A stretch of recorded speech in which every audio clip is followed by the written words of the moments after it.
Dinámica. Es lo que toca, ¿sí? Ya hemos visto vectores, hemos visto cinemática y lo que sigue en el curso es ver dinámica, ¿sale?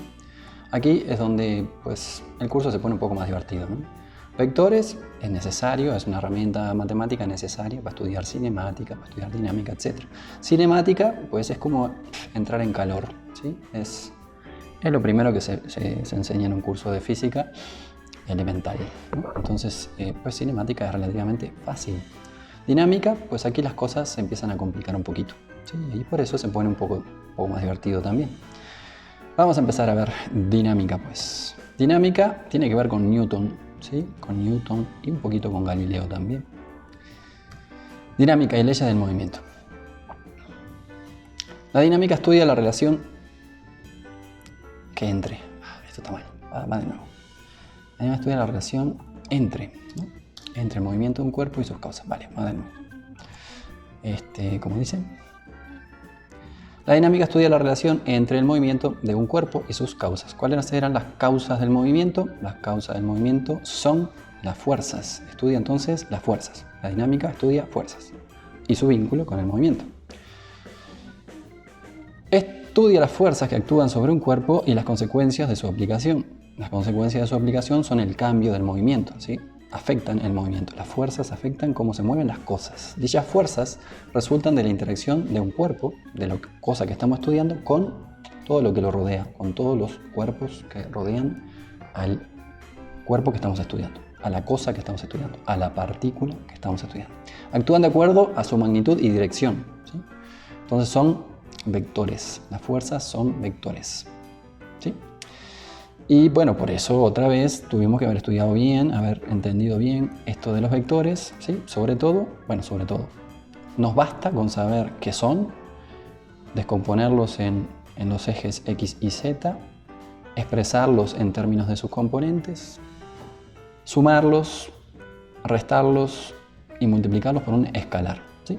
Sabiendo eso, ya nos es suficiente para ver esta parte de la física que es dinámica, ¿vale?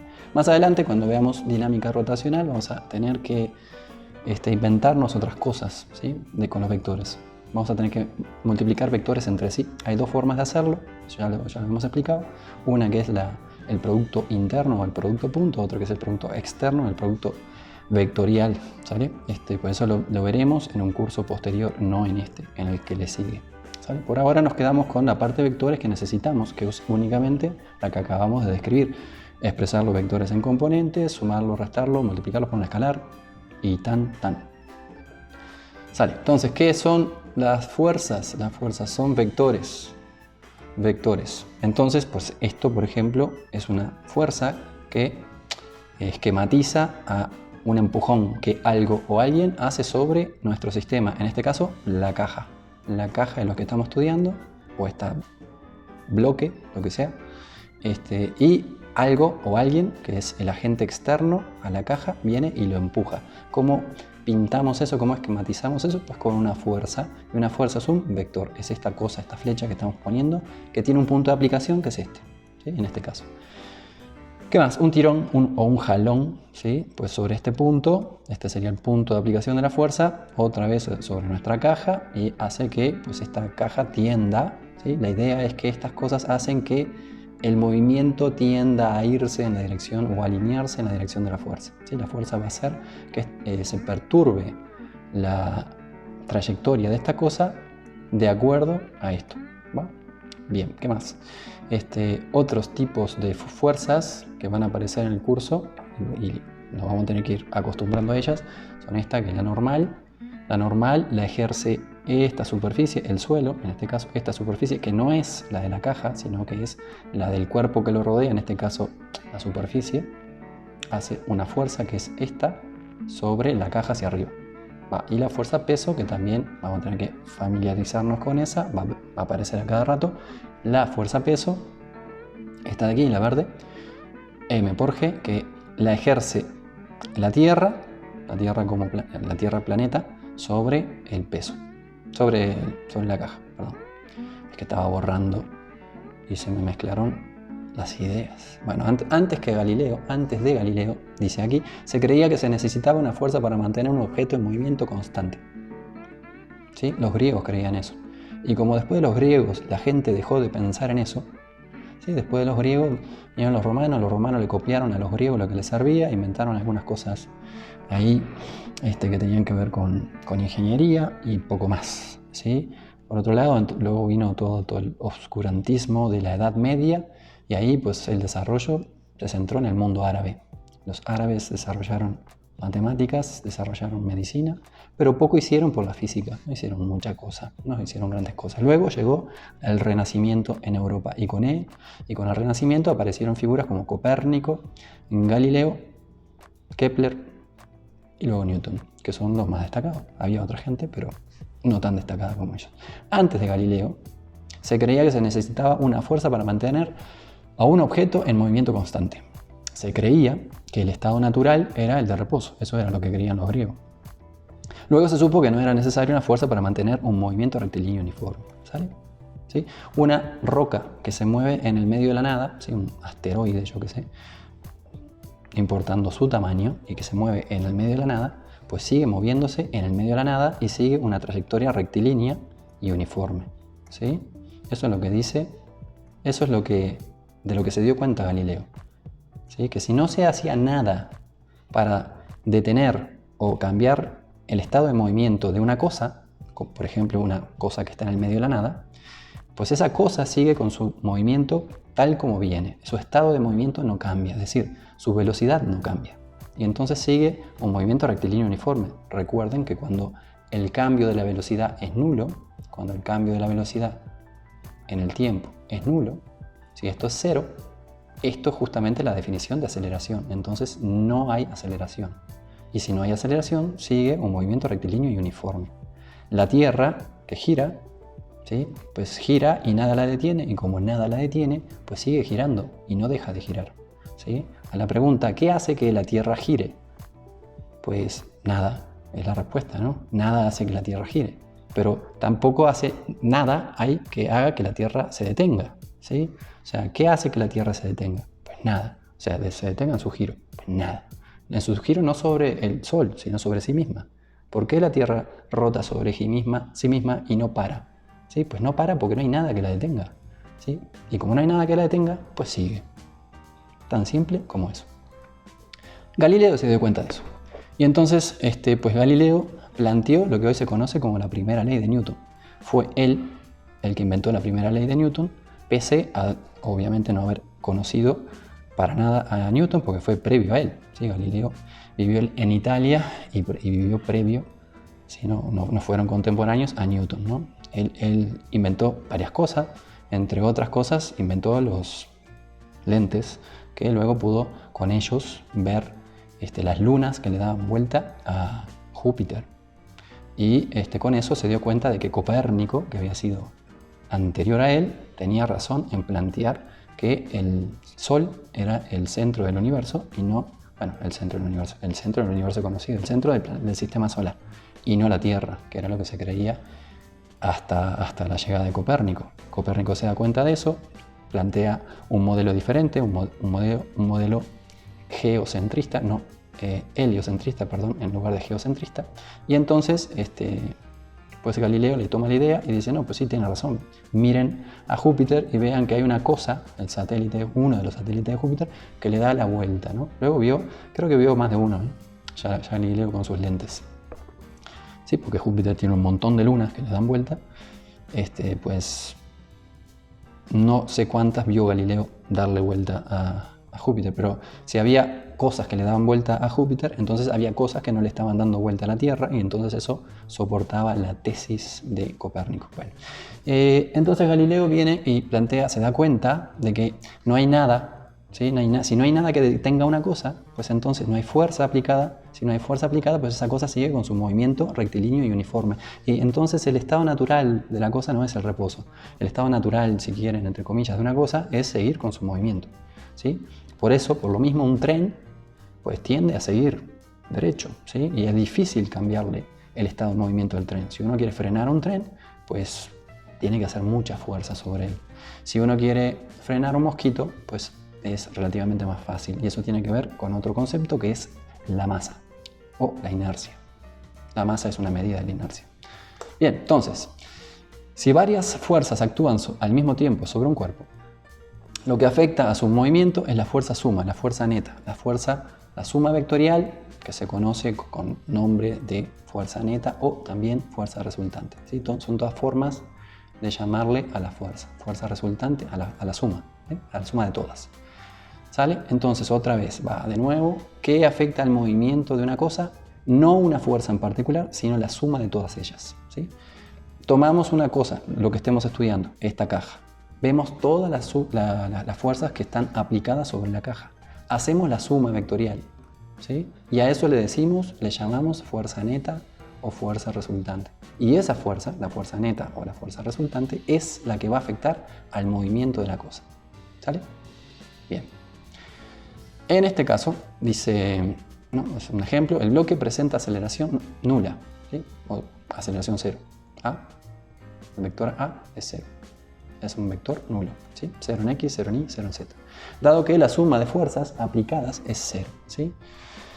Como la fuerza suma, como la fuerza neta, como la fuerza resultante aplicada sobre esta cosa es cero, entonces no tiene aceleración. Eso es la primera ley de Newton, que Newton tomó de Galileo. ¿Sí? Dijo, Galileo tiene razón en esto. Y entonces dijo, esto será mi primera ley. Bueno, no mía, ¿no? Simplemente la escribió como ley cero, ley fundamental, ley 1 si quieren. ¿Sí? La escribió, esto es una verdad. Esto que dijo Galileo, estoy de acuerdo con eso, y es una verdad. Y es indemostrable. Pero sin embargo es una redundancia. Pero y sin embargo quieren decir lo mismo. No digan más sin embargo. Más y sin embargo quieren decir la misma cosa. Más quiere decir pero. Pero más sin embargo es triple redundante. ¿Sí? Digan sin embargo o digan pero o digan más. Pero no digan las tres cosas porque si no queda muy mal. Bueno, entonces, primera ley de Newton, ley de inercia. Un cuerpo en el que no actúa fuerza neta o que la fuerza neta es cero, es lo mismo decir. Se mueve con velocidad constante, movimiento rectilíneo uniforme, o se mantiene en reposo o en un marco de referencia inercial. En un marco de referencia inercial. ¿Sí? Bueno, esto es lo que dijo Galileo, lo que se dio cuenta Galileo, solo que tiene una pequeña diferencia, que es aquí. Aquí pone un sí, ¿no? Sí se encuentra en un marco de referencia inercial. Si no, no. ¿Sí? Por eso dice en un marco de referencia inercial. ¿Vale? Implícitamente acá hay un sí. ¿Sí? No está explícito el sí, pero podría estarlo, ¿no? Si se encontrase en un marco de referencia inercial. Si se encuentra en un marco de referencia inercial, pasa todo esto. Pero si no, no. ¿Sale? Entonces hay que ver qué es esto, el marco de referencia inercial. El marco de referencia inercial, pues hay que hablar de marco de referencia para ver cuál es inercial y cuál no.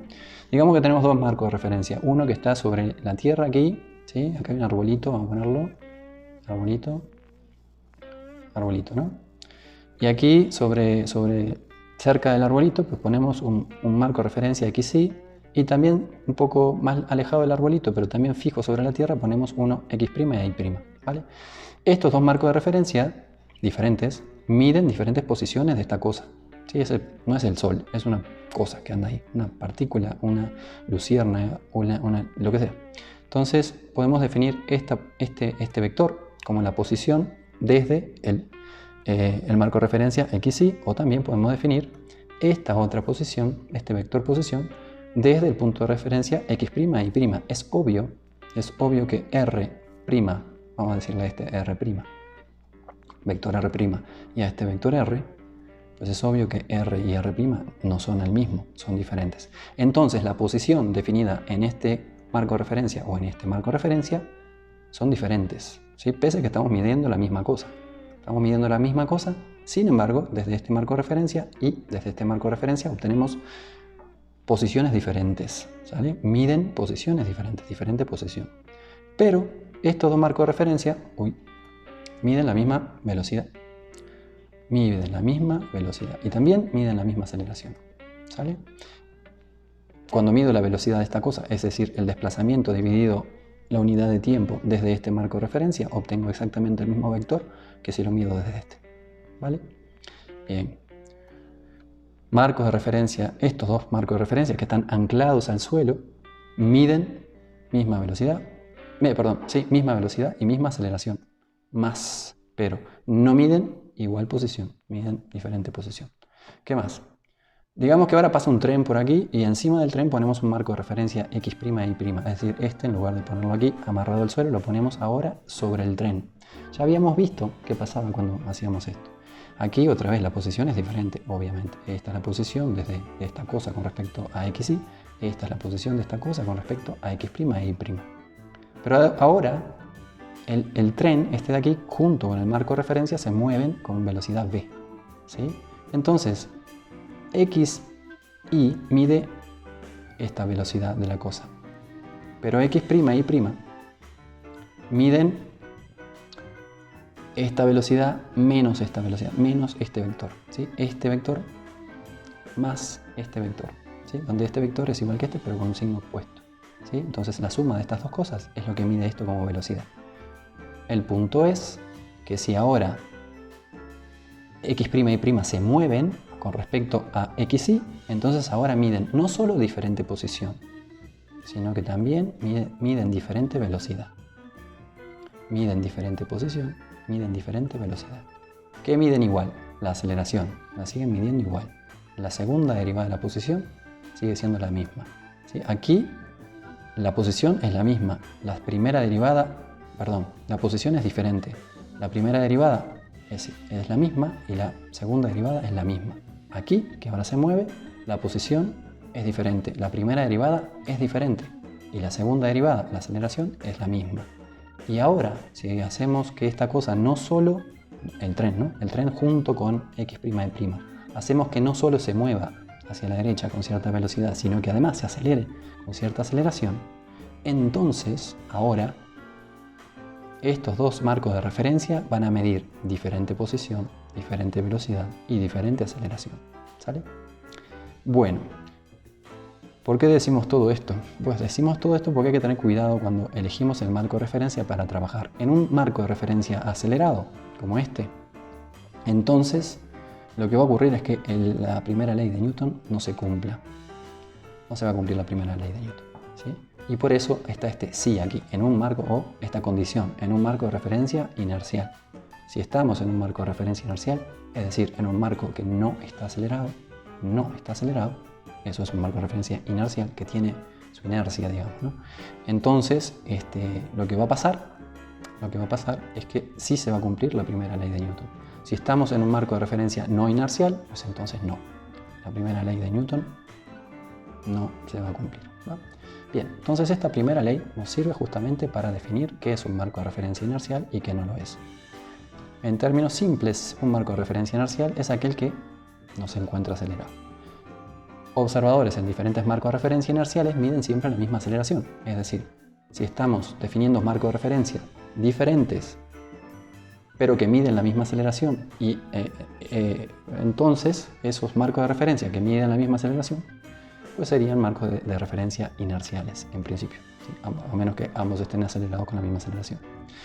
En los marcos de referencia no inerciales no se cumple la primera ley, ¿sí? No inerciales no se cumple la primera ley. ¿Dónde no se cumple la primera ley? Pues si ponemos un marco de referencia en un coche que frena, aquí este coche está frenando porque se le está cruzando una pelota y entonces el conductor decide pisar el freno para evitar pasarle por arriba.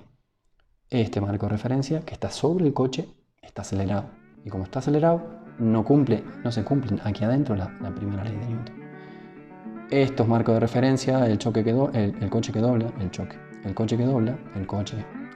así, pues tampoco cumple con la primera ley de Newton. El ascensor que acelera, ya sea hacia abajo o hacia arriba, tampoco cumple con la primera ley. Si ponemos un marco de referencia ahí, no se cumple la primera ley aquí ni aquí, ¿sí? Y pues si nos montamos el marco de referencia sobre el carrito de una montaña rusa, pues tampoco, ¿sí? En general, los carritos de la montaña rusa están acelerados. Esa es la gracia, que estén acelerados. Si no estuviesen acelerados, no sentiríamos nada interesante al subirnos a la montaña rusa. La montaña rusa tiene gracia porque es un sistema acelerado. Si nos subimos arriba de un avión y vamos muy rápido, a unos 900 km/h, ¿sí? ahí adentro del avión, cuando va a una velocidad constante, pues es muy aburrido. El avión, les puedo garantizar que es aburrido. Se puede comer en el avión, se puede tomar café en el avión, no pasa nada.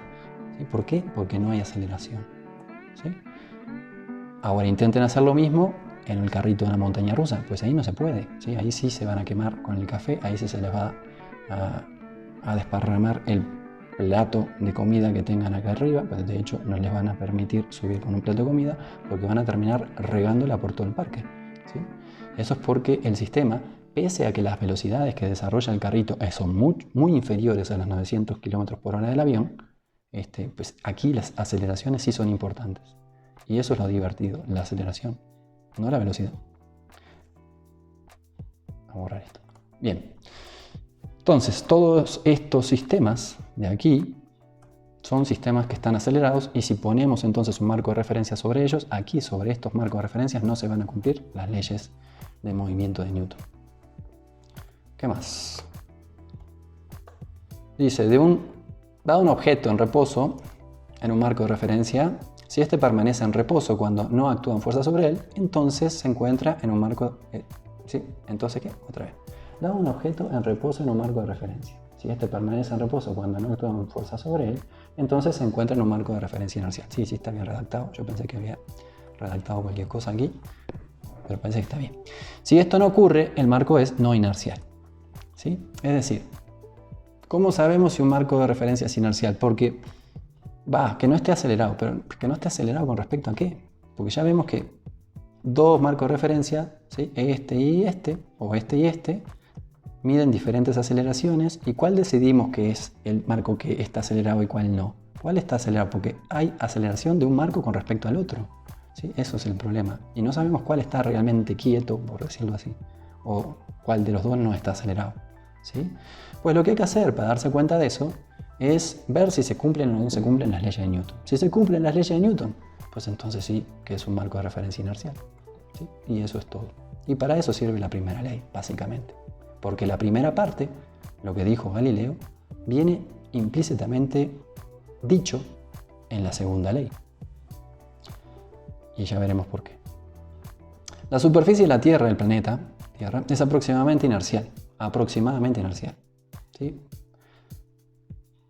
Sobre todo los marcos de referencia solidarios a objetos anclados en la superficie terrestre, edificios, montañas, árboles, perros, si está anclado, se cumple la primera ley de Newton. ¿Sí? Entonces un árbol está anclado a esto, sí, va. Entonces aquí ponemos un marco de referencia y este marco de referencia es aproximadamente inercial. Sobre esta montaña, lo mismo. Sobre este edificio, igual. ¿Por qué? Porque están atados, están vinculados fuertemente a el suelo. ¿Sí? Si ponemos una mesa y sobre la mesa pues hacemos que no se mueva, pues está y ahí también sobre esta mesa podremos definir un marco de referencia y no pasará nada. Lo mismo con un perro que está dormido, siempre y cuando que no se mueva de la superficie de la Tierra, pues entonces podemos poner un marco de referencia sobre el perro y nada pasa. Bien, ¿qué más? Segunda ley. En palabras, todo esto. Matemáticamente, así. Y ya está. ¿Sí? Dice, bueno, para empezar dice esto, ¿no? En un marco de referencia inercial. ¿Sí? Esto no está dicho aquí. ¿Vale? Esto se cumple en un marco de referencia inercial. Luego, la fuerza resultante aplicada sobre un objeto produce una aceleración en la misma dirección y proporciona a su magnitud. ¿Sí? Va de nuevo. La fuerza neta o fuerza resultante o fuerza suma, que es esto, aplicada sobre un objeto, que es el que estamos estudiando. ¿Sí? ¿Esto qué era? Pues si tenemos un objeto y tenemos muchas fuerzas, una para acá, una para allá, una para acá, la otra para aquí y la otra para allí, entonces lo que hacemos es esto, la suma de todas. La suma de esta, con esta, con esta, con esta, con esta. ¿Cómo se hace? Pues son vectores, ya aprendimos a sumar vectores. Pues se suman los vectores. Se suma este vector con este vector, con este vector, con este vector, con este vector. Y si hay más, le seguimos sumando hasta que obtenemos esto. De todo esto, de la suma de todos estos vectores, pues vamos a tener un vector. Un vector que vamos a llamar fuerza resultante. Entonces tenemos aquí la cosa y digamos que de todo eso, pues quedó un vectorcito así. Muy bien. ¿Y qué? Este es la fuerza resultante, la fuerza neta. Esto de aquí es esto de acá. Es la fuerza que resultó de sumar todas. La fuerza resultante aplicada ¿sobre quién? Sobre la cosa que estamos estudiando, sobre el objeto, produce una aceleración ¿sobre quién? Sobre el mismo objeto. Si esta aceleración aparece a consecuencia de esta fuerza resultante, ¿sobre quién? Sobre el mismo objeto, que además tiene la misma dirección que esta cosa y es proporcional a su magnitud. Pues esto cumple con todo lo que acá se dice. ¿Por qué? Porque acá tenemos que la aceleración es efectivamente proporcional a esto. ¿Sí? Cuanto más grande esto, pues más grande es el vector aceleración. Cuanto más grande es esto, más grande es esto. ¿Que esto lo hacemos el doble? Pues esto se va al doble. ¿Esto lo hacemos 4 veces más grande? Pues esto se va 4 veces más grande. ¿Cuál es la constante de proporcionalidad? Pues esta m que aparece aquí. Esta m que aparece aquí es un escalar. Escalar. Ah, qué difícil que es escribir. Escalar. Escalar. ¿Sale? Prometo que algún día aprenderé a escribir con esto. Esto es un escalar. Un escalar por un vector, ¿qué da? Pues un vector. Ya sabíamos hacer eso. Escalar por vector da un vector. ¿Cómo es ese vector? Pues es m veces más grande que a. ¿Sí? Si m es mayor que 1, pues será, digamos que m es 2, pues será el doble de a. Y si m es 3, pues será el triple que a. Y si m es un medio, pues será la mitad de a. ¿Sí? Pero es una cosa que agranda o achica al vector a. Entonces, m por a es otro vector que a su vez está paralelo a a. ¿Sí? Porque el escalar m no afecta la dirección de aplicación de... no afecta al vector que está multiplicando, la dirección del vector que está multiplicando. Ya habíamos aprendido eso cuando vimos vectores. Si multiplicamos un vector por un escalar, obtenemos otro vector que apunta en la misma dirección que el vector original. Si a es así y m es 2, pues entonces m por a es así, es el doble que a y apunta en la misma dirección que a. Si fuese negativo, m, entonces daría la vuelta al vector. Pero no lo puede ser porque la masa es una propiedad, ¿sí? M es la masa. Esa constante de proporcionalidad que aparece entre la fuerza y la aceleración jamás es negativa. M es una propiedad que no es negativa, nunca. ¿Sale? Todas las partículas que componen al universo tienen masa positiva, excepto el fotón cuando está en reposo. Pero como no existen fotones en reposo, pues también todos los fotones, todas las cosas tienen masa positiva. ¿Sí? Bien, entonces, fuerza aplicada sobre una partícula, o sobre un elefante, o sobre un sol, o sobre lo que sea, va a hacer que esa cosa, el sol, la partícula, o lo que sea que estamos aplicando la fuerza, acelere. Ya va a acelerar en la misma dirección de aplicación de la fuerza. Bueno, todo eso se dice aquí. Este primer párrafo dice eso. Y luego, la magnitud de la aceleración es inversamente proporcional a la masa del objeto. La magnitud de la aceleración es inversamente proporcional a la masa del objeto. Aquí va, podemos despejar de aquí, ¿no? Esta es la suma de fuerzas.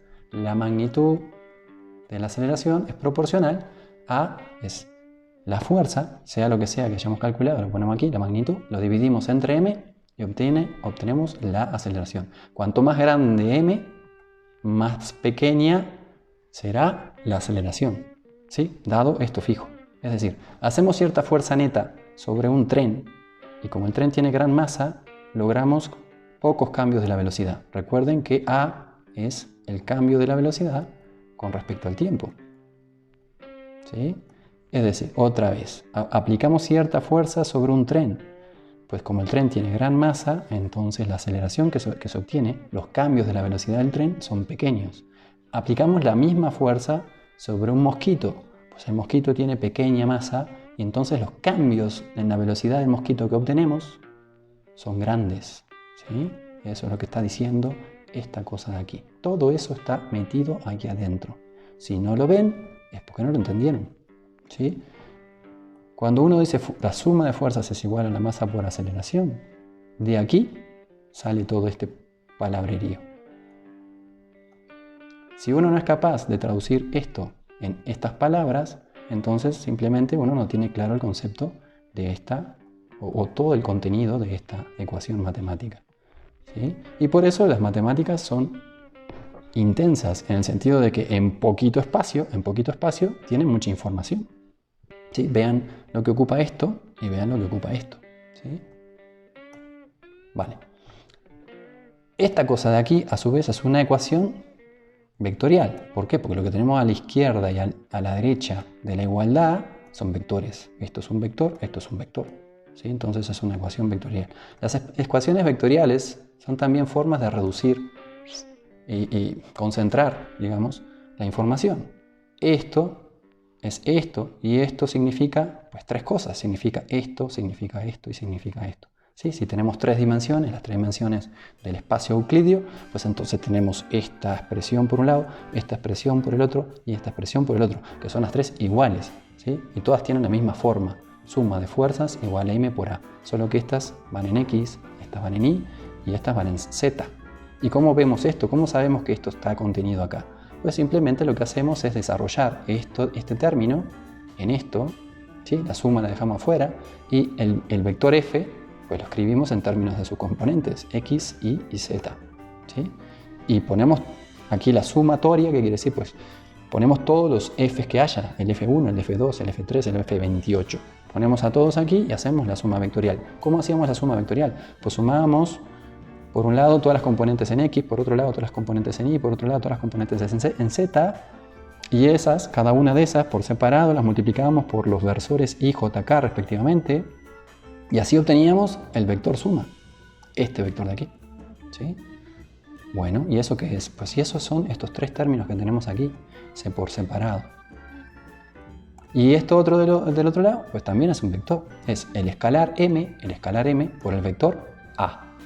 El vector a su vez, lo podemos escribir como por componentes, a x, a y y a z. ¿Sí? Y entonces aquí vemos que la componente que está multiplicada, la componente en x, de la suma de todas las fuerzas, pues tiene que ser igual a m por ax. ¿Por qué? Porque esto va multiplicado por el versor y, esto también. Luego el término que está multiplicado por el versor j será la suma de las fuerzas en y. Y eso tiene que ser igual a m por ai, que es esta expresión de acá. Y luego esta, la suma de todas las fuerzas, de todas las componentes z de las fuerzas, tendrán que ser igual a la masa por la componente en z de la aceleración del cuerpo que estamos estudiando. Otra vez, estamos estudiando un cuerpo que tiene muchas fuerzas aplicadas. Cada una de estas fuerzas se puede expresar como la suma de tres cosas, de tres componentes, en x, en y, en z. X y z, para cada una de estas, acá tengo 1, 2, 3, 4, 5, 6 fuerzas que estoy sumando. Esta suma tiene 6 términos, para este caso en particular. Sumo estos 6 términos, obtengo estas tres ecuaciones. Esta suma de acá tiene las componentes x de los primeros de los 6 vectores. Esta de aquí tiene la suma de las componentes y de estos 6 vectores, y esta de aquí contiene a las componentes z de los 6 vectores. ¿Sí? La suma de las componentes z de los 6 vectores. Y cada una de estas cosas tiene que ser igual a la masa por la aceleración en x. ¿De quién? De esta cosa. Aceleración en x de esta cosa. Aceleración en y de esta cosa y aceleración en z de esta cosa, porque esta cosa es la que estamos estudiando. Esa cosa es el sistema. La cosa, el objeto de estudio en física, la cosa que estemos estudiando, se denomina sistema. Cuando estábamos estudiando un proyectil, pues nuestro sistema era el proyectil. Cuando estábamos estudiando la velocidad de la moto, no sé qué, pues nuestro sistema era la moto. Cuando estábamos estudiando cómo se desplazaba el perro, pues entonces nuestro sistema era el perro. ¿Sí? Bien. Eso aplica para física, pero aplica para otras materias. Si estamos estudiando físico-química o termodinámica, pues el sistema de repente es el contenido del frasco. ¿Sí? ¿Qué tiene el frasco? Pues tiene un gas. Y nuestro sistema es el gas, por ejemplo. ¿Sí? Para un médico, pues el sistema será su paciente. ¿Sí? Y así. Bien, seguimos. Para un cuerpo dado, se observa que el cociente entre la fuerza neta aplicada, ¿sí? Otra vez, fuerza neta aplicada, que era esto, suma de fuerzas. Fuerza neta aplicada. ¿Sobre quién? Sobre la cosa que estamos estudiando. Y su aceleración es una constante. El cociente debió decir de entre la magnitud de la fuerza aplicada y la aceleración, y la magnitud de la aceleración, es una constante. ¿Y qué constante es esa? Pues la masa, m. Bien. Entonces, ¿qué quiere decir? Que si agarro una cosa, ¿sí? Agarro esto, la calculadora, ¿no? Y le aplico una fuerza primero, para allá, lo que sea, la empujo, ¿no? Y mido la aceleración de esta cosa y hago el cociente entre la fuerza que apliqué y la aceleración, obtengo la masa de la calculadora. Y si luego lo hago lo mismo, hago otra vez lo mismo, pero ahora aplico el doble de fuerza, pues obtendré el doble de aceleración y entonces el cociente seguirá siendo una constante, seguirá siendo lo mismo, me seguirá dando la masa m de la calculadora. Eso es lo que dice ahí. Esto de aquí es un corolario de esto, es agarrar esto y de aquí se deduce. ¿Por qué? Porque pasamos esto dividiendo y tan. Y entonces de ahí obtenemos la masa, que es efectivamente una constante. Bueno, a esta constante se le denomina masa inercial o simplemente masa. La inercia es la tendencia de un cuerpo por mantener su estado de movimiento. ¿Ok? Masa inercial. A la constante que aparece en la segunda ley de Newton se le denomina masa inercial. Nos quedamos con eso. También, o simplemente masa. ¿Sí? Luego le vamos a llamar masa. Por ahora masa inercial. En unas pocas diapositivas más ya le llamaremos masa y nos quedaremos así. La inercia es la tendencia de un cuerpo por mantener su estado de movimiento. ¿Sí? Un tren que se mueve tiene gran inercia. ¿Por qué? Porque es difícil cambiar su estado de movimiento. Si uno quiere cambiar el estado de movimiento del tren, pues tiene que hacer mucha fuerza. ¿Sale? La inercia de un mosquito, por más que se mueva rápido, es pequeña. ¿Por qué? Porque es relativamente fácil cambiar su estado de movimiento. ¿Sí? Entonces la inercia es la tendencia de la cosa que estemos estudiando por mantener su estado de movimiento. ¿Sí? La Tierra tiene una inercia mayor. El Sol tiene más inercia que la Tierra. Y así podemos seguir. La galaxia tiene más inercia que el Sol. ¿Sí? Bien. Y dice, bueno, acá hay un tipo que está sacándole... está sacando la salsa, ¿no? La salsa de tomate. ¿Qué hace el tipo? Pues sacude el frasco. ¿Por qué? Porque va a utilizar la inercia de la masa, la inercia de la salsa de tomate para que salga, ¿sí? Primero aplicará cierto... ¿Sí? Esto es la salsa de tomate que muchas veces se queda pegada, ¿sí? Por las fuerzas capilares y de adhesión a la base del frasco, ¿no? Aquí hay fuerzas... No las vemos, ¿no? Las fuerzas no se ven, no es una cosa que se vea la fuerza, pero está ahí. Hace que la salsa de tomate, cuando le damos la vuelta, ¿sí? Esto por gravedad debería de caer, pero no cae, no fluye tan fácil la salsa de tomate. Sí, no fluye porque tiene una viscosidad relativamente grande. Y entonces pues le cuesta salir de ahí. Lo que hacemos es agarrar el frasco con la mano y sacudirlo hacia abajo, ¿sí? Esto ayuda, sabemos todos, todo el mundo sabe eso, todo el mundo ha hecho esto alguna vez en su vida. Si no lo han hecho, deberían de hacerlo. Sí, es muy interesante, es sumamente iluminador cómo esta cosa, el accionar de la mano para arriba o para abajo, hace que la salsa de tomate efectivamente salga de aquí, ¿no? Ahora, el tema es ¿por qué sale? Bueno, sale porque primero aceleramos todo para abajo, ¿sí? Aceleramos todo hacia abajo.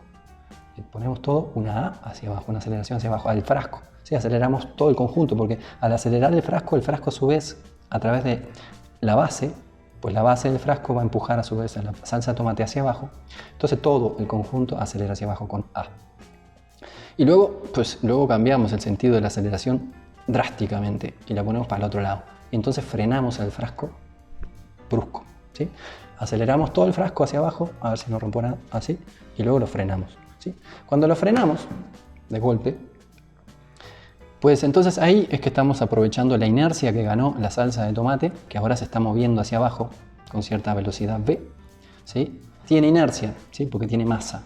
Esa masa hace que pues, la salsa de tomate ahora quiera seguir con ese estado de movimiento que es moverse hacia abajo. Lo frenamos bruscamente, pero directamente frenamos el frasco. No podemos frenar la salsa de tomate directamente porque estamos haciendo fuerza de contacto sobre el frasco y no telequinéticamente hacemos nada sobre el contenido del frasco, que es la salsa de tomate. Entonces, si frenamos el frasco de golpe, esta cosa quiere seguir su estado de movimiento porque tiene inercia y entonces logramos así que esta cosa pues llegue aquí, ¿no?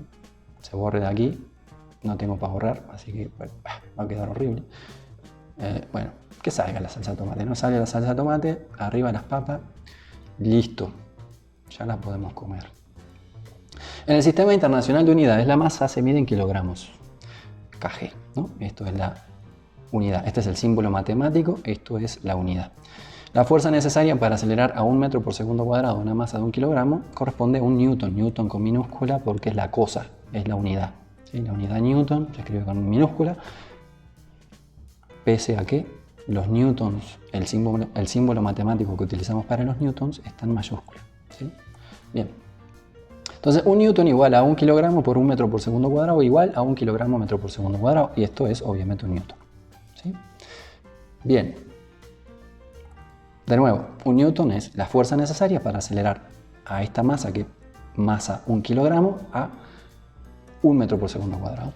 ¿Sí? Cuando logramos eso, cuando logramos esta aceleración sobre esta masa, entonces estamos empujando a la cosa con una fuerza de 1 newton. La fuerza es la cosa invisible que hace que esta cosa se acelere a esta velocidad. ¿Sí? Es invisible porque las fuerzas no se pueden ver. Pasos a seguir para que no las tenemos que imaginar. A veces la física es un poquito complicada porque, entre otras cosas, hace uso extensivo de la imaginación de la gente. ¿Sí? Tenemos que imaginarnos cosas porque no las vemos. Y como no las vemos, pues tenemos que pensar cómo serían. Pasos a seguir, dice diagrama del cuerpo libre. Diagrama del cuerpo libre, diagrama del cuerpo libre. Diagrama del cuerpo libre. Pasos a seguir para crear un diagrama del cuerpo libre. El diagrama del cuerpo libre es una herramienta matemática que nos permite, no es matemática, es una herramienta que nos permite calcular esto, la suma de fuerzas, ¿va? Que actúan sobre una cosa. ¿Para qué hacemos el diagrama del cuerpo libre? Lo hacemos porque queremos calcular la suma de fuerzas que aparecen sobre el cuerpo que estamos estudiando. Bien, entonces, ponemos el cuerpo libre, digamos, ¿no? Lo ponemos flotando, esa es la idea, ¿sí? Entonces hacemos su estudio, ¿sí? Bien, entonces, ¿qué dice? Pasos a seguir para generar el diagrama del cuerpo libre. Primero, son 3 pasos. 1, 2, 3. 1. Escoger un sistema de referencia inercial. Esto es fácil. Ahora vemos cómo. Bueno, ya lo habíamos dicho, ¿no?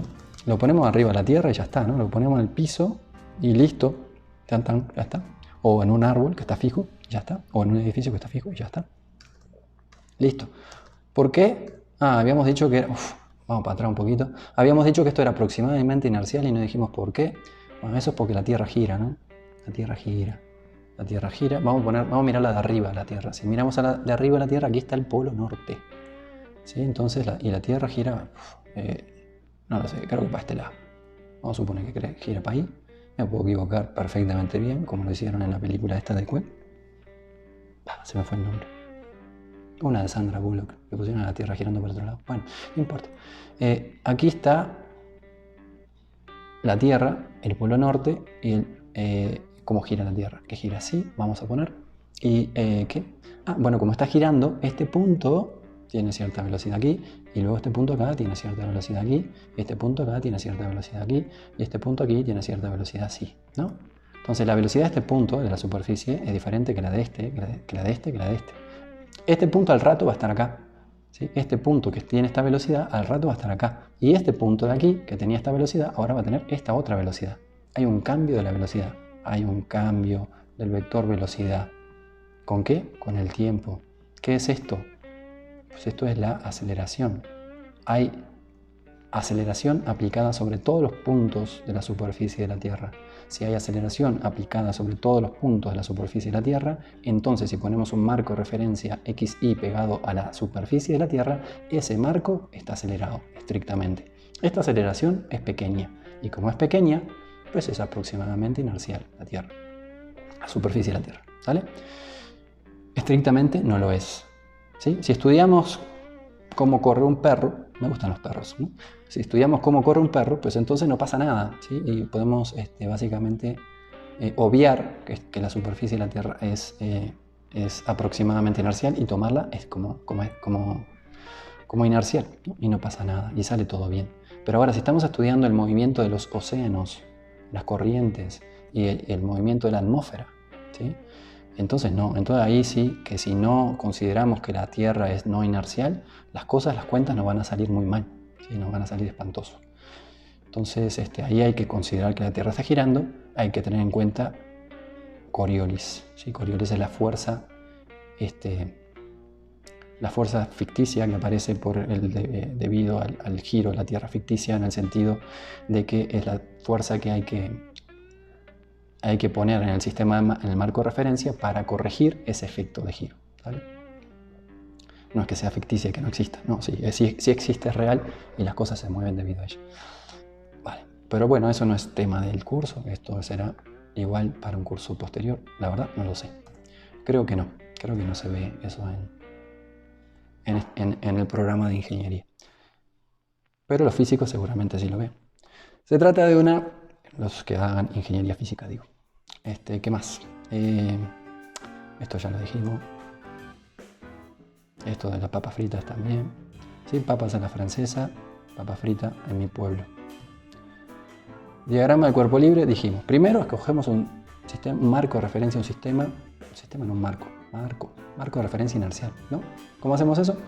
Pues si estamos estudiando esta cosa, ejemplo, ¿no? Estamos estudiando esta cosa, pues ponemos el marco de referencia pegado al suelo. Lo ponemos ahí, pegado al suelo, X por acá, Y por acá, que no se mueva con respecto al suelo y ya está. Y esto es inercial. Bueno, aproximadamente inercial. Bien, ya no voy a decir más aproximadamente inercial. Cuando diga el pegado al suelo es inercial, punto. ¿Listo? ¿Qué más? Esto es fácil. Más cosas. Representar al objeto de estudio. El objeto de estudio otra vez es nuestro sistema. Sistema. Representar a nuestro sistema, a la cosa que estemos estudiando, y las fuerzas que aplican sobre nuestro sistema, sobre lo que estemos estudiando. Bien. Luego, ¿qué más? Luego ya hacemos el cálculo ¿no? Sumamos y tan. ¿Cómo podemos sumar esto? Pues ya tenemos definido nuestro marco de referencia. Nuestro marco de referencia es esto, X, Y. Las coordenadas, ¿cómo es? Eso, pues los ejes X e Y. ¿Sí? Bien. ¿Qué más? Entonces decimos que X e Y están ahí, están pegados al piso. No tienen que estar literalmente pegados al piso, pueden estar separados del piso, pueden estar aquí, X e Y. ¿Sí? No pasa nada con eso. El punto es que esto no se mueva con respecto al piso. Si no se mueve esto con respecto al piso, entonces esto no está acelerado con respecto al piso. Y como no está acelerado con respecto al piso, esto es inercial. ¿Sale? Bien. Lo ponemos aquí, X e Y. Luego, esto es el diagrama del cuerpo libre, ¿no? Diagrama del cuerpo libre. Bien, ponemos ahí nuestro DSL, nuestro diagrama del cuerpo libre, ponemos nuestro marco de referencia. Esta cosa igual se está moviendo, no sabemos, igual se está moviendo hacia la derecha o se está moviendo hacia la izquierda. ¿Va? Pero vamos a suponer que, yo qué sé, que se mueve hacia la derecha. Entonces, da igual, ¿eh? Se mueva o no se mueva. Si se está moviendo, le vamos a sacar una foto. En algún momento le vamos a sacar una foto y vamos a tener a esa cosa por aquí, que está pasando justo por ahí. Esta cosa no tiene por qué estar quieta, es lo que les estoy tratando de decir. Esta cosa, el sistema, no tiene por qué estar quieto. ¿Sí? Se puede estar desplazando, pero le sacamos una foto y en ese instante pues tenemos que tiene esa posición. Y sobre esta cosa que se está desplazando en general o no, pues aplican fuerzas. ¿Sí? ¿Qué fuerzas? Pues las fuerzas que haya. En este caso hay tres. Esta cosa está sobre la superficie de la Tierra. La Tierra genera una fuerza que se denomina peso y que estudiaremos luego, que es M por G. Esto de aquí es el peso de la Tierra aplicado sobre la cosa que se llama sistema. Luego tenemos que esta superficie sobre la cual está soportada la cosa que estamos estudiando, la caja, también genera fuerzas. ¿Sí? La superficie genera esta fuerza que llamamos normal sobre la caja. ¿Sí? Y luego viene pues esta otra fuerza, que es la fuerza F, que nos dice el ejemplo que está ahí. Si está ahí, pues está ahí, la ponemos, ya está. Listo. Bueno, entonces estas tres son fuerzas que están aplicadas sobre este sistema, el sistema caja. Y entonces ya hicimos esta parte y ya hicimos esta parte. Para terminar el diagrama del cuerpo libre nos falta calcular esto. ¿Cómo calculamos esto? Pues esto es hacer la suma de vectores. Ya sabemos sumar vectores. Es sumar todas las fuerzas que aparecen aquí. ¿Qué fuerzas hay? Pues esta y esta. ¿Sí? ¿Cómo podemos escribir esas fuerzas? Pues las podemos escribir así. Normal igual a el valor, ¿cómo es? La magnitud de la normal multiplicada por el versor J. La magnitud de F será igual, F vector será igual a la magnitud de F multiplicado por el versor Y. la magnitud del peso, m por g. Algunos libros al peso le ponen omega, a mí no me gusta. Le pongo m por g, porque omega luego también aparece como trabajo, si bien no es un vector, aparece como trabajo, y prefiero no ponerle omega. Entonces m por g, está claro lo que es el peso. El peso pues será la magnitud del peso, m por g, multiplicado por el versor j. No, porque j va para arriba. Como va para arriba hay que poner un menos mgj. ¿Va? Estas tres son los tres vectores. La n es la magnitud del vector. Recuerden, la magnitud del vector siempre es positiva. Magnitud del vector por j va para arriba. Magnitud de f, siempre una cantidad positiva, por i va para la derecha. Magnitud de esto, m por g positivo, m por g positivo. El signo de menos me está indicando que se opone a j. Menos se opone a j, apunta para abajo. ¿Sí? Bien, sumamos estas tres cosas, pasamos raya aquí, sumamos esto más esto más esto, ¿qué obtenemos? Pues esto.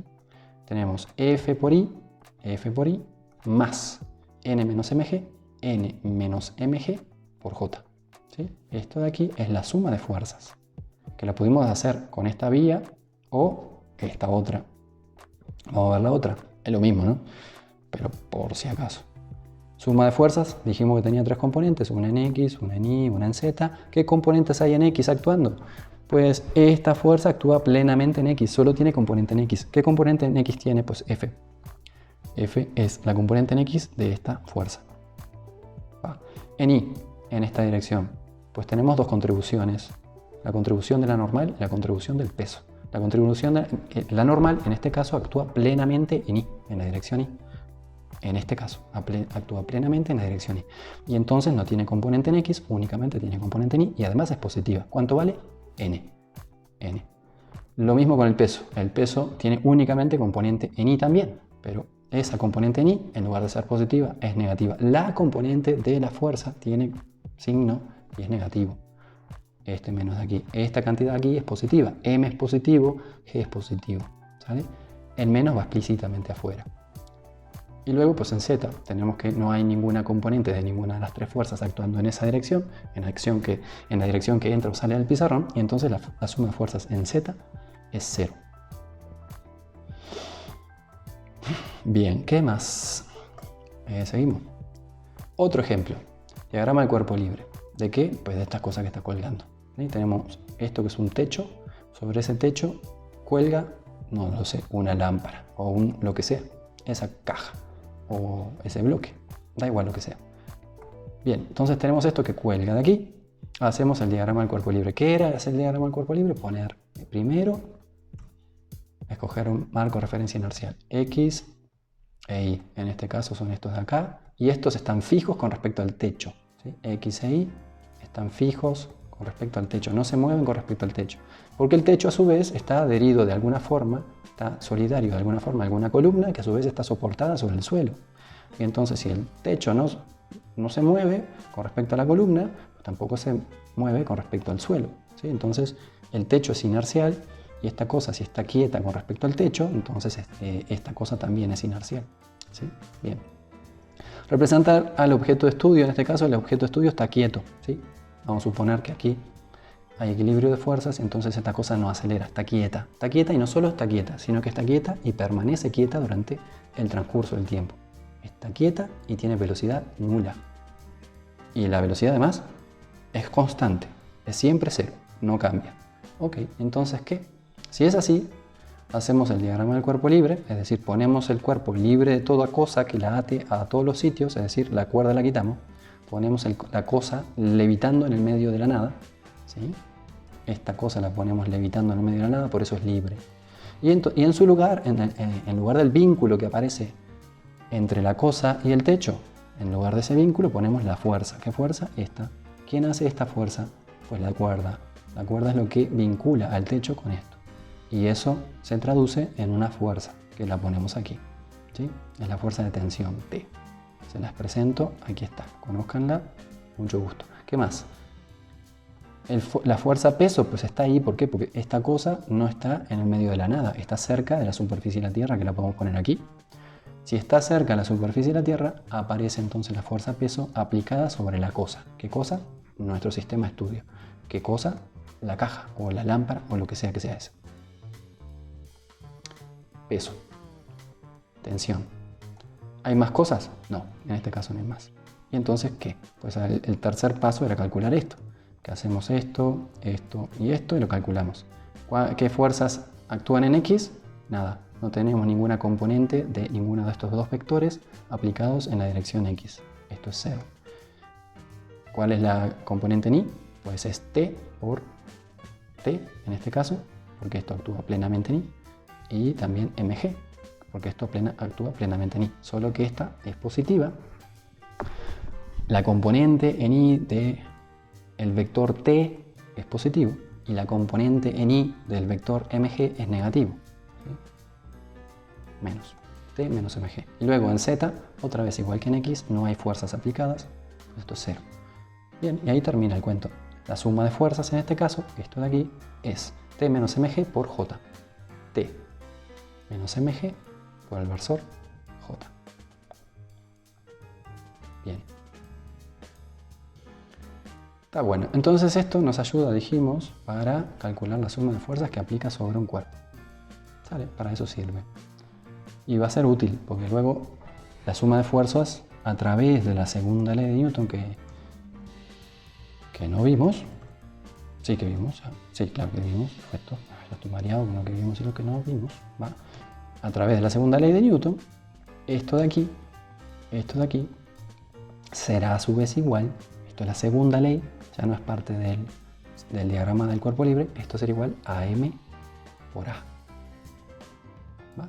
Entonces, esto es importante de calcular, claro, porque esto nos dice cómo va a afectar al movimiento de la cosa que estemos estudiando. ¿Sí? La aceleración es cómo afecta la fuerza al movimiento. ¿Por qué? Porque a su vez la aceleración, ¿qué era? Otra vez, es el cambio de la velocidad con respecto al tiempo. ¿Sí? Me voy a aburrir de decir esto. Este cambio de la velocidad con respecto al tiempo es la aceleración. Y es un concepto que tienen que tener claro.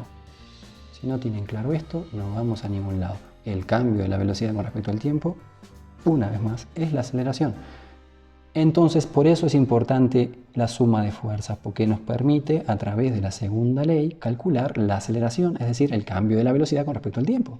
¿Sí? Si tenemos la aceleración, vamos a saber, a partir de la velocidad que tenga en cierto momento y la posición que tenga en cierto momento, determinar el futuro de esa cosa. ¿Qué le va a pasar en el futuro? ¿Sí? ¿Qué trayectoria va a seguir? Bien. Las leyes de Newton son deterministas. ¿Qué quiere decir deterministas? Que pues el futuro queda determinado. ¿Sí? Si conocemos las posiciones y las velocidades en un instante dado de, por ejemplo, todas las partículas que hay adentro de un recipiente, de un gas, entonces a partir de las leyes de la dinámica podremos obtener el futuro de las posiciones y las velocidades de cada una de todas las partículas que haya acá adentro. ¿Sí? Si tenemos una computadora lo suficientemente poderosa, podríamos hacer eso. A partir de las leyes de Newton, que son deterministas. Y quiere decir eso, que se puede determinar el futuro a partir del estado actual de las cosas. Luego cuando se vio esto, se creyó que ya estaba todo dicho, ¿no? Entonces, pues si sabemos dónde está cada una de las cosas ahora, en este momento, podríamos determinar el futuro, lo que va a pasar, ¿no? En principio. Luego se vio luego llegó la cuántica y tiró todo eso a la basura, ¿no?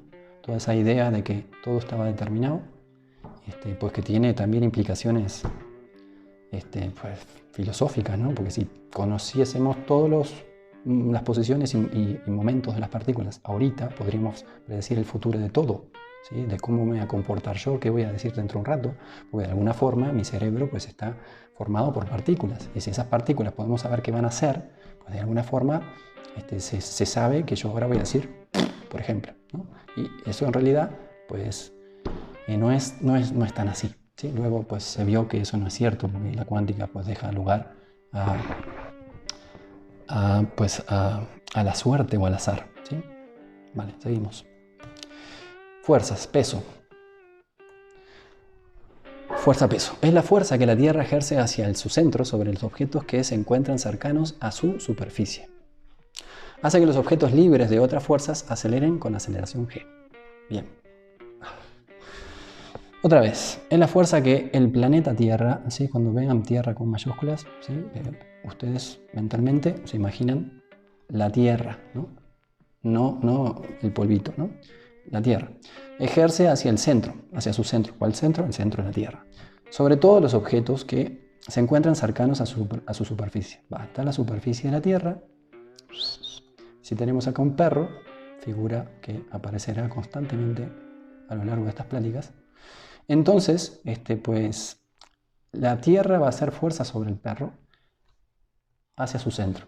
Y el centro de la Tierra, pónganle que está aquí. Entonces, el perro está sometido a la fuerza que la Tierra hace sobre su entidad, sobre su ser, ¿sí?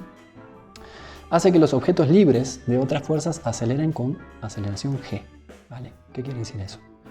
Quiere decir que si tenemos a una cosa que no está tocando la superficie de la Tierra, pero que está cercana a ella, por ejemplo un proyectil, pues sobre el proyectil va a aparecer una fuerza que va a ser la fuerza peso, porque está cercana a la Tierra, m por g. Y si no hay más fuerzas aplicadas sobre esta cosa, digamos que no hay fricción con el aire, no hay nada de eso, pues entonces esta cosa acelera con aceleración g, ¿sí? Y ahora lo podemos ver, ¿sí? Hacemos el diagrama del cuerpo libre de la cosa, este proyectil, y entonces ¿qué obtenemos? Obtenemos que la suma de fuerzas pues es simplemente m por g, porque no hay más fuerzas aplicadas, y a través de la segunda ley, esto es igual a m por a. Y si esta m y esta m se fueran, que veremos que sí, entonces esta aceleración será igual que g.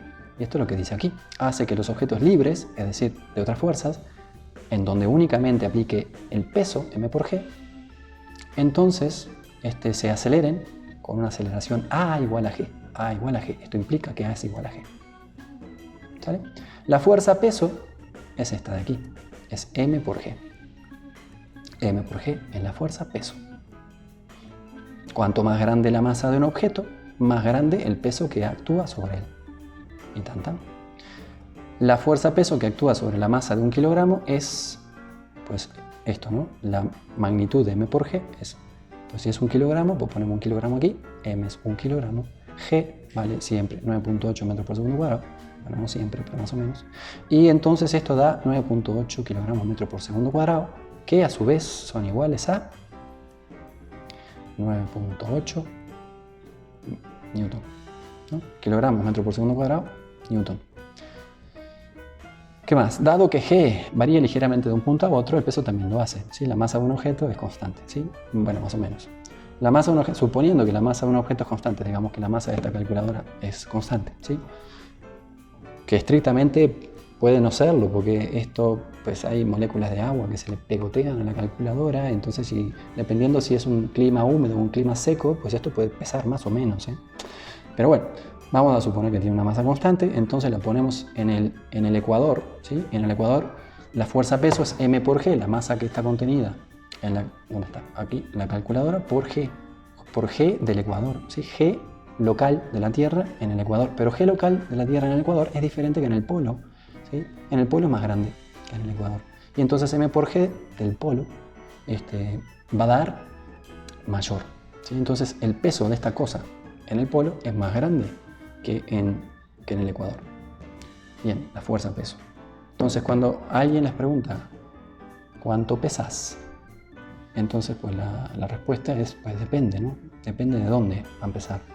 Y además pues la respuesta que se espera, o un físico espera, es que la respondan en newton, ¿sí? En newtons, tantos newtons.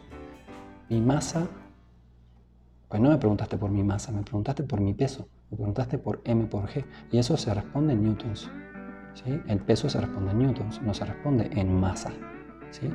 Si quieres saber mi masa, entonces pregúntame cuánta masa tengo. Pues en estos momentos tengo una masa de no sé cuántos kilogramos, ¿sí?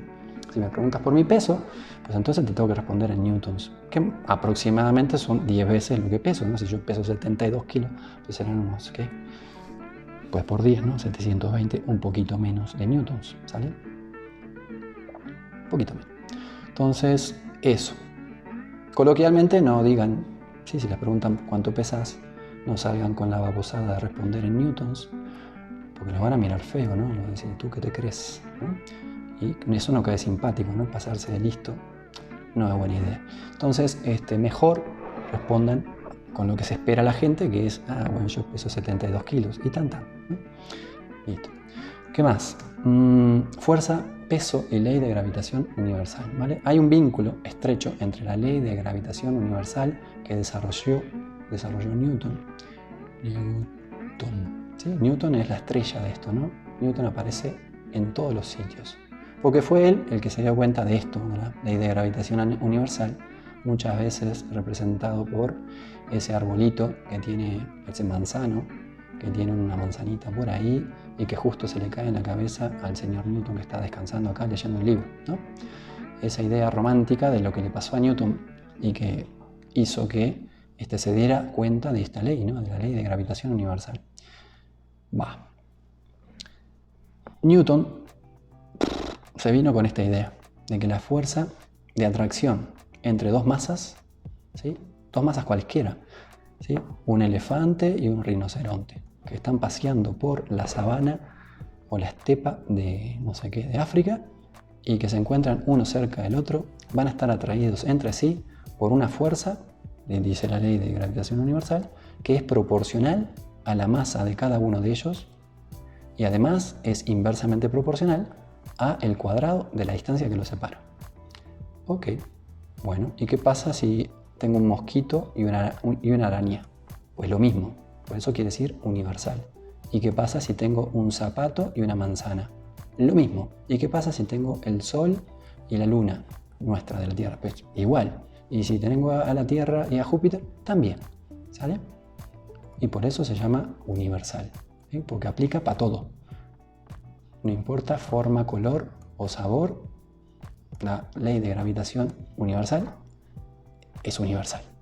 Bien, entonces, ¿qué? La fuerza, la magnitud de la fuerza, noten que F1 y F2 son iguales, ¿eh? ¿Qué quiere decir esto? Que si esto es un mosquito y esto es un elefante, ¿sí? Pues el elefante hace la misma fuerza sobre el mosquito, ¿sí? F1 es la fuerza que el elefante hace sobre el mosquito. Y F2 es la fuerza que el mosquito hace sobre el elefante, ¿sí? F1 y F2 son iguales en magnitud. F1 y F2 son iguales en magnitud. F1 y F2 son iguales en magnitud, ¿sí?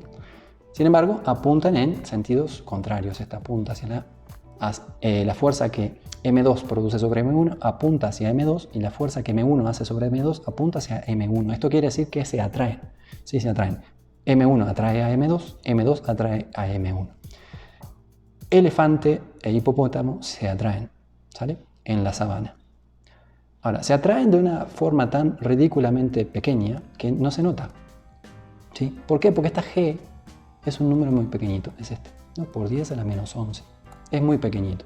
Y por ser tan pequeñito, el elefante y el rinoceronte, o no me acuerdo qué dije, el hipopótamo creo, no se van a dar cuenta de que está el elefante ahí. El hipopótamo, más allá de que le puede impresionar el tamaño del elefante, no se va a ver atraído por él, al menos por la ley de gravitación universal. Igual se enamora del elefante, pero eso es una cosa diferente, ¿sale? Entonces, esto de aquí tiene que ver con una fuerza medible, ¿sí? Porque las fuerzas, como veremos dentro de un rato, se pueden medir. El amor, yo qué sé si se puede medir o no. La verdad, yo creo, me preguntan a mí, yo creo que no, pero bueno, cada quien. ¿Qué más? G vale 6.67 por 10 a la menos 11, entonces dijimos, fíjense en las unidades Newton, metro cuadrado, kilogramo a la menos 2. Esto porque es así, porque bueno, lo que estamos esperando aquí en M1 son kilogramos, en M2 son kilogramos, en R es distancia, la distancia se mide en metros, metros al cuadrado. Entonces cuando multipliquemos este número que tiene estas unidades raras por kilogramo, los kilogramos a la menos 2 se van a ir con los kilogramos y los kilogramos. Los metros a la 2 se van a ir con los metros a la menos 2 que aparecen aquí y los newtons prevalecerán. Y estos newtons que prevalecen son justamente lo que tiene que prevalecer de esta cuenta para que esta cosa dé en newtons y me informe sobre la magnitud de una fuerza que se mide en newtons. ¿Sale? Bien. ¿Qué más? Es simétrico, ¿no? Esto obviamente si ponemos M2 y M1 aquí no cambia nada, ¿no? El producto es el mismo. Este de aquí, R, también no importa si medimos desde 1 hasta 2, la distancia desde 1 hasta 2, o la distancia de 2 hasta 1, pues R es la misma, ¿sale? Entonces, ¿qué hace todo eso? Pues que F, no importa quién pongamos aquí, si 1 o 2 o 2 o 1, y esto si lo medimos de 1 a 2 o de 2 a 1, este número de aquí es el mismo. Esta fuerza es independiente de todo eso. Entonces, fuerza F1 y fuerza F2 tienen magnitudes iguales y valen esto. ¿Y esto qué tiene que ver, todo este cuento de la ley de gravitación universal, qué tiene que ver con la fuerza-peso? Pues todo. ¿Por qué? Porque la fuerza-peso es un caso particular de esta ley de gravitación que es universal. Universal. ¿Vale? G, masa de la Tierra, vamos a poner aquí, masa del perro y masa, ¿no? Vamos a poner algún ejemplo. Tenemos la superficie de la Tierra, tenemos el centro de la Tierra que anda por acá y tenemos al perro. El perro está aquí. Ese es el perro. Alguno podrá decir que es una cabra, pero yo digo que aseguro y afirmo que esto es un perro, ¿va? Entonces el perro está aquí y queremos calcular la fuerza que la Tierra ejerce sobre el perro, que es hacia el centro de la Tierra, como habíamos dicho. Bien, ¿qué hacemos pues? Entonces M1 podrá ser la Tierra. Entonces ponemos aquí la masa de la Tierra, en lugar de poner la masa de esta cosa, porque esta cosa es la Tierra. Luego, aquí la distancia que hay entre el centro de masa del perro y el centro de masa de la Tierra, pues esa distancia es aproximadamente el radio de la Tierra. Desde aquí hasta aquí es el radio de la Tierra, y luego pues lo que mida el perro de alto pues viene valiendo poco, ¿no? Porque comparado con el radio de la Tierra, lo que mide el perro de alto es poquito. Entonces esto de aquí es el radio de la Tierra. ¿Y qué pasa? Pues entonces, ¿y esto qué? Y esto es el perro, esto es la masa del perro, masa del perro. Bueno, entonces esto, si queremos calcular la fuerza-peso que actúa sobre el perro, fuerza-peso que actúa sobre el perro es una cosa, es una constante, que es todo esto, multiplicado por la masa del perro. ¿Sí? ¿Qué es G chica? Pues G chica es G grande por la masa de la Tierra por el radio de la Tierra al cuadrado. Esto es G chica, que está vinculada con G grande. G chica y G grande están vinculadas a través de esta expresión. G vale esto. M Tierra, googleenlo, pongan masa de la Tierra en Google. ¿Qué va a salir? Pues esto. Pongan radio de la Tierra en Google. ¿Qué va a salir? Pues le va a decir que más o menos esto. ¿Por qué más o menos? Porque la Tierra no es esférica, ¿no?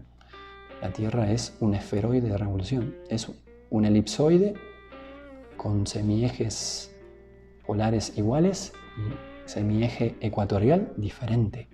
¿Sí? ¿Qué quiere decir eso? Que está achatada. Que está achatada por los polos. Y está más grande. Este R ecuatorial es más grande que el R polar. ¿Sí? R ecuatorial más grande que... Entonces aquí ¿cuál ponemos? Pues yo qué sé, ponemos un número que sea más o menos representativo de todo. Algo como un promedio, una especie de promedio. Y si ponemos esta especie de promedio aquí adentro y hacemos la cuenta, pues entonces G sale este número del cual todos estamos familiarizados, ¿no? 9.81. Ahora, ¿por qué no tiene mucho caso trabajar con 9.81 y bla, bla, bla, las cifras que le siguen? Porque ya hicimos aquí una aproximación muy gorda, ¿sí? Pues habría que especificar dónde estamos para que tengan sentido estas cifras de aquí, ¿sí? En México, en la Ciudad de México, que es donde estamos transmitiendo esta cosa, estamos grabando esta cosa, G vale, ¿qué? 9. Lo pueden googlear también, 79, creo yo, metros por segundo cuadrado. ¿Por qué? Porque la Ciudad de México está, si bien cerca del Ecuador, bueno, eso hace que sea más chico, ¿sí? También está cerca del Ecuador y además está pues a 2.000 metros de altura. 2.000 metros de altura pues afecta esta cifra de aquí, ¿no? Esto en lugar de ser un 1 pues ya sería pues un 3, ¿sí? Esto está al cuadrado, hasta bueno, por 10 a la 6, pero va al cuadrado, ¿no? Y eso hace que se amplifique, ¿no? Y entonces le pega estas cifras de por aquí. Así, ¿sale?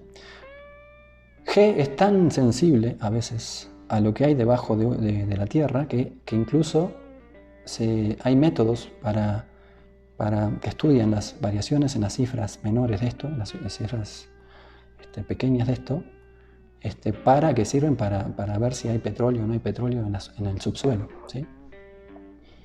¿Sí? Porque G depende de la masa que tengamos cerca pues de donde estemos estudiando, ¿no? Si estamos estudiando aquí esta cosa, si este aparato midiese G, pues G cerca de la superficie aquí, ¿no? Pero depende también de lo que haya directamente aquí abajo. ¿Sí? Si aquí hay una masa diferente, con diferente densidad que aquí, pues entonces cuando pasemos por aquí va a medir una cosa y cuando pasemos por aquí va a medir otra. ¿Sí? Y ese método pues es más barato que otros. No es un método muy fantástico porque no predice con mucha precisión que exista o no petróleo, pero da una idea. Se usa. Bien, ¿qué más? Masa inercial y masa gravitacional. Tenemos la ley de gravitación universal, que la dio este señor, el señor Newton. Y también tenemos esta otra, que es la segunda ley, que también la dio Newton, ¿no? Newton y Newton. Newton puso aquí la masa de las cosas y Newton puso aquí la masa de las cosas. ¿Esta masa es igual que esta masa? Pues en principio no hay nada que diga que sí. ¿Sí? Hasta la existencia de Newton y posterior a él, pues no sé bien si... Creo que Newton le llamó masa a las dos cosas, pero no me acuerdo, ¿no? El punto es que esta masa es una constante de proporcionalidad entre la fuerza aplicada y la aceleración de una cosa. Y las masas que aparecen aquí son efectivamente proporcionales a la fuerza de atracción gravitacional, pero estas masas que aparecen aquí no necesariamente tienen que ser este número. ¿Sí? Luego se vio de que sí, de que al medir con mucha precisión la masa que va aquí y la masa que va aquí, se vio que son diferentes en principio, se vio que numéricamente eran iguales. ¿Sí? Son conceptos diferentes. Sin embargo, son numéricamente iguales. ¿Sí? Cuando uno determina con mucha precisión el número que va acá y el número que va acá, pues resulta que son el mismo, ¿sí? Con todas las cifras que se puedan determinar. ¿Y eso qué? Me dirán algunos. Y bueno, pues eso fue al principio de los principios algo que no se entendía muy bien, hasta que llegó otro personaje de esto de la física que habló que desarrolló la teoría de la relatividad general. Estaba hablando de Einstein y él, con esta teoría de la relatividad general, unificó esta masa inercial con esta masa gravitacional y se dio cuenta, bueno, ya tenía la sospecha, obviamente, de que son en realidad la misma cosa. ¿Sabe? Pero hasta que no llegó Einstein y explicó esto, estas cosas eran en principio cosas diferentes. Bueno, ahora ya que ya sabemos que son lo mismo, ya no le vamos a andar llamando masa gravitacional y masa inercial, simplemente le decimos masa y nos salimos del lío, ¿no? Y ustedes dirán que bueno, ¿no? Un problema menos. ¿Qué más? Fuerzas. ¿Qué horas son? No sé. Vamos bien, ¿no? No vamos bien. Vamos un montón. Vamos a terminar aquí.